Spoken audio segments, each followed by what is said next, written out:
All right, let's dive right in. In the next few minutes, we're going to get a handle on GST Rule 36. And look, this isn't just about ticking compliance boxes. It's about making sure you claim every single rupee of tax credit you're entitled to and protecting your business's cash flow in the process. So, let me just start with a quick question for you. Is it possible your business is, unknowingly leaking money every single month? The answer might actually surprise you, and it all comes down to how you handle your taxes. You see, the usual suspect is incorrectly claimed input tax credit. It seems like such a small detail, but it can lead to some really costly notices, penalties, and serious cash flow problems. But don't worry, we're about to break down the one rule that's basically your shield against all that, GST Rule 36. Okay, so before we get into the weeds of the rule itself, we need to understand the puzzle it's trying to solve. So, first things first. What in the world is input tax credit, and why does it matter so much to your business? Think of it this way. ITC is basically the GST you've already paid on your business expenses. Things like raw materials, office supplies, even professional services. The system is designed so you can take credit for that tax you've already paid and use it to lower the final tax bill you owe the government.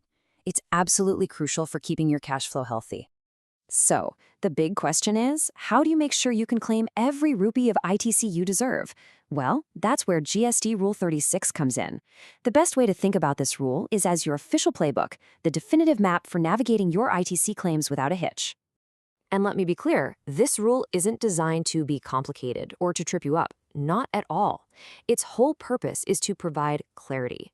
Rule 36 just spells out the exact conditions you have to meet and the specific documents you need to have on hand to claim your ITC smoothly, without any future headaches. This brings us right to the heart of Rule 36, which I like to call the 5 golden rules. Honestly, you should think of this as your non-negotiable checklist for every single invoice that comes across your desk. Let's break this down. Now, while all 5 of these points are critical, a couple of them are absolute game changers. The big one is Step 2. The invoice must, and I mean must, appear in your GSTR-2B. That's that auto-generated monthly statement of your purchases you get from the GST portal.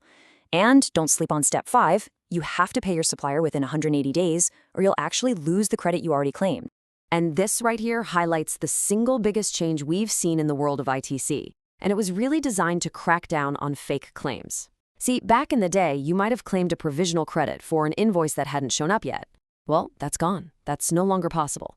The new rule is absolute. If your supplier's invoice isn't sitting in your GSTR-2B, you cannot claim that credit. No ifs, ands, or buts. This next point is hands down the most critical takeaway from our whole chat today. Please remember this one simple fact. If an invoice is not reflected in your GSTR-2B, then for the purpose of claiming credit, it might as well not exist. Seriously.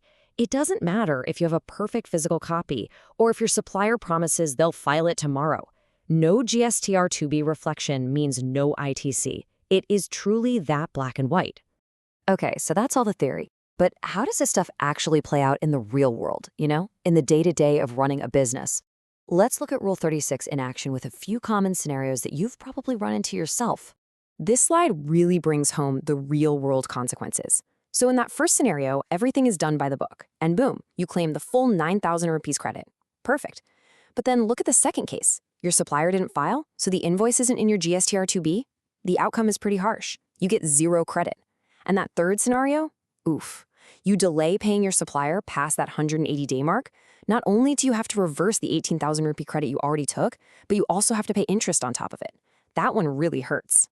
So you can see why being systematic about this is so important. Let's pull all this information together into a final, actionable checklist.